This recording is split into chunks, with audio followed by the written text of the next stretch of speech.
আজকে সাইক্লোন রেমালের দিন। সকাল 9টা বাজে, ঘুম থেকে একটু দেরি করেই উঠেছি।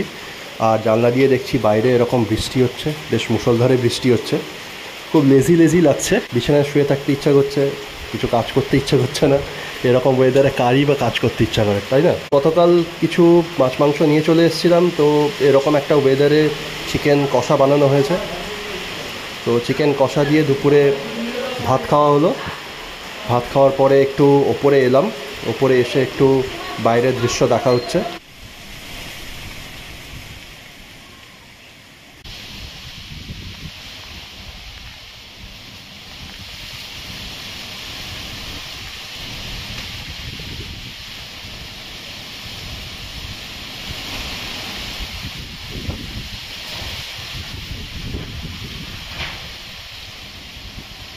এখন হচ্ছে বিকেল 5টা বাজে, ছাদে এসছি। সারাদিন মোটামুটি প্রচুর বৃষ্টি হচ্ছে, কিন্তু এখন কিন্তু হাওয়ার তেজ বেশ যথেষ্ট বেড়েছে। প্রচুর হাওয়া হচ্ছে। আরও 2 ঘন্টা খানিক পরে মনে হয় ঝড় শুরু হবে। ঝিরঝির ঝিরঝির করে বৃষ্টি হচ্ছে, ঠান্ডা হাওয়া। কারেন্ট চলে গেছে, 10-20 মিনিট হলো কারেন্ট গেছে। আর এখানে মোটামুটি দমকা হাওয়া কিন্তু আসছে। আকাশে কিন্তু বেশ ভালোই কালো মেঘ জমছে, দেখতেই পাচ্ছ। এই দেখো, এদিকে পুরো কালো মেঘ। আর এখানে কেমন হাওয়া হচ্ছে দেখো, যথেষ্ট হাওয়া হচ্ছে।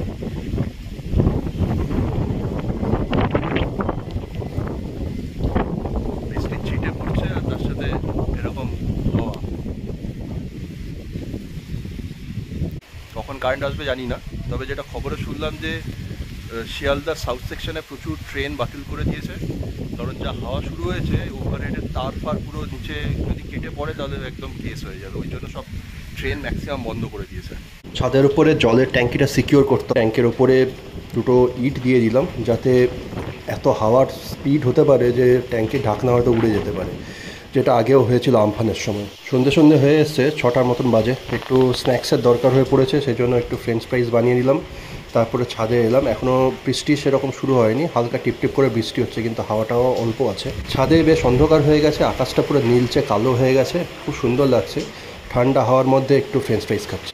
সন্ধ্যে 7:30 বাজে, প্রচণ্ড ঝড় বৃষ্টি শুরু হয়েছে এবারে। আগের থেকে প্রচুর ঝড় হচ্ছে, বাতাসের স্পিডও প্রায় 60-70 কিলোমিটার তো হবেই। যতদূর শুনছি যে যখন একদম ল্যান্ডফল হওয়ার টাইম, তো সেই সময় 130-140 কিলোমিটার স্পিড হবে হাওয়ার। ছাদে এসছি এখন, আকাশটা দেখছো কীরকম কালো, নীলচে কালো হয়ে গেছে। ভাগ্য ভালো এখনও কারেন্ট আছে, কিন্তু কতক্ষণ থাকবে ঠিক নেই। প্রচণ্ড হাওয়া দিচ্ছে, এক ঘন্টায় আরও যা শুনছি হাওয়ার স্পিড আরও বাড়বে। বেশিক্ষণ একা দাঁড়ানোটা রিস্কি লাগছে, নিচে চলে যাচ্ছি এখন। এরকম লেভেলে বৃষ্টি হচ্ছে, আর তার সাথে প্রচণ্ড হাওয়া। রেমেল চলে এসছে প্রায়, আর 1-2 ঘন্টার মধ্যে হয়তো ল্যান্ডফল হবে। প্রচুর বৃষ্টি হচ্ছে, তার সাথে হাওয়া দিচ্ছে। এখন বাজে রাত 10:30। আমি মোটামুটি 12টা-1টা অবধি জেগে থাকবো, যাতে এক্সপিরিয়েন্স করতে পারি এই সাইক্লোনটাকে ভালো করে। বাট ফিলিং সেফ কি আমরা বাড়িতে আছি, আর আমাদের বেরোতে হচ্ছে না কোনো এমার্জেন্সির জন্য। লোডশেডিং হয়েছে, চারদিকে দেখতে পাচ্ছ অন্ধকার পুরো। আমি জাস্ট মোবাইলের ফ্ল্যাশটা জ্বেলেছি, যেটার জন্য একটুখানি কালো হয়েছে, কিন্তু আকাশ পুরো একদম কালো অন্ধকার। ঝড়ের গতিবেগ কিন্তু বেড়েছে, 80-90 কিলোমিটার বেগে ঝড় হচ্ছে। চারদিকে একদম অন্ধকার, লোডশেডিং, তার সাথে ঠান্ডা হাওয়া আর ঝড়ো বৃষ্টি। প্রচুর লোক আছে যারা মাটির বাড়ির মধ্যে আছে, আর অথবা টিনের চাল আছে যাদের, তাদের কিন্তু খুব চাপ। কারণ যা সাইক্লোনিক স্টর্ম হচ্ছে, টিনের চাল যাদের আছে উড়ে যাওয়ার হাই চান্সেস। প্লাস হচ্ছে যারা সাগরের দিকে আছে, তাদের মাটির বাড়ি ঝড়ে পড়ে যাওয়ার হাই চান্সেস। প্লাস জল টল তো ঢুকবেই। তো জানি না কীরকম হবে, কালকে সকালবেলায় বোঝা যাবে যে কতটা দৌরাত্ম্য হবে এই সাইক্লোনের। আপাতত বাড়ি থেকে তো বেশ ভালোই লাগছে। তো ঝড় বৃষ্টি দেখছি, ঠান্ডা হাওয়া এনজয় করছি, কিন্তু অন্যান্য লোকেদের জন্য খারাপও লাগছে। সব মিলিয়ে পাঁচমেশালি একটা অ্যাম্বিয়েন্স তৈরি হয়েছে।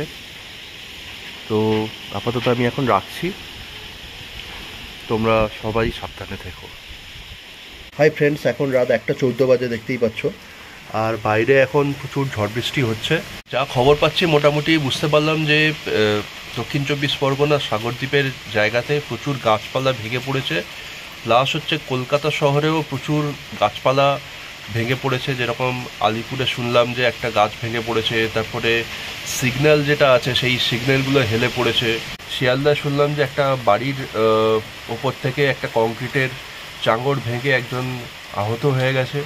তো এইসব মানে শুনছি আর কি, মানে মোটামুটি লোক আহত জখম হচ্ছে। কেন যে লোক বেরোচ্ছে বুঝতে পারছি না বাড়ি থেকে এই ঝড় বৃষ্টির মধ্যে, বাড়ির মধ্যেই থাকা উচিত। তবে যেটা খুশির খবর সেটা হচ্ছে যে কলকাতা নাইট রাইডার্স আজকে ফাইনাল জিতেছে এই ঝড় বৃষ্টির মধ্যে। এটাও একটা প্রাপ্তি, অনেকদিন পরে কলকাতা নাইট রাইডার্স ফাইনাল জিতলো। ম্যাচটা দেখলাম, মোটামুটি আমি মোবাইলে দেখেছি।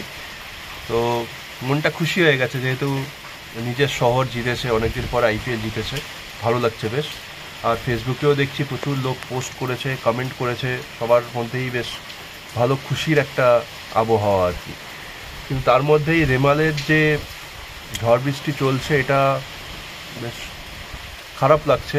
কারণ যারা সাগরের দিকে আছে, ডায়মন্ড হারবার, দক্ষিণ 24 পরগনা, গোসাবা, নামখানা, সাগরদ্বীপ, ক্যানিং, এইসব জায়গায় শুনছি যে যে বাঁধ আছে, যে সাগরের বাঁধ, সেটা ভেঙে নোনা জল ঢুকছে গ্রামের মধ্যে। আর সেটার জন্য সেচ দপ্তর যেরকম চেষ্টা করছে বাঁধ মেরামতি করার, এই বৃষ্টির মধ্যে লোকাল লোকেরাও হাতে হাতে নেমে পড়ে কাজ করছে আর কি। খুবই বাজে ব্যাপার। এরকম ঝড় বৃষ্টি প্রত্যেক বছরই এরকম মে জুন মাসে আসে, সাইক্লোন, টর্নেডো, এই ধরনের প্রাকৃতিক বিপর্যয় আসে, আর মানে লোকেদের একটা খারাপ সময় যায় আর কি। যাই হোক, আমরা একটু দূরে আছি বলে আমরা হয়তো অতটা বুঝতে পারছি না, কিন্তু যেসব মানুষের ওপর দিয়ে যাচ্ছে এই জিনিসটা, ভগবান করুক তাদের যেন শক্তি দেয়, তাদেরকে এই বিপর্যয়ের হাত থেকে তারা যেন তাড়াতাড়ি বেরিয়ে আসে। আর সরকার যেন পর্যাপ্ত পরিমাণে ত্রাণ সাপ্লাই করে। আমি চাইবো যে এই যে বাঁধগুলো আছে সেগুলো যাতে পার্মানেন্টলিভাবে মেরামত করা হয়, ভালো মেটেরিয়ালস দিয়ে মেরামত করা হয়, যাতে প্রত্যেক বছর নতুন নতুন করে এই ধরনের বাঁধ মেরামতি করতে না হয়। একটা পাকাপোক্তভাবে একটা স্থায়ী ব্যবস্থা করা দরকার। আজকে মোটামুটি 1-1:30 বাজে, এবার শুয়ে পড়বো, তারপরে কালকে সকালে যাওয়া হবে, দেখা যাবে। তোমরাও ভালোভাবে থাকো। আজকের জন্য গুড নাইট।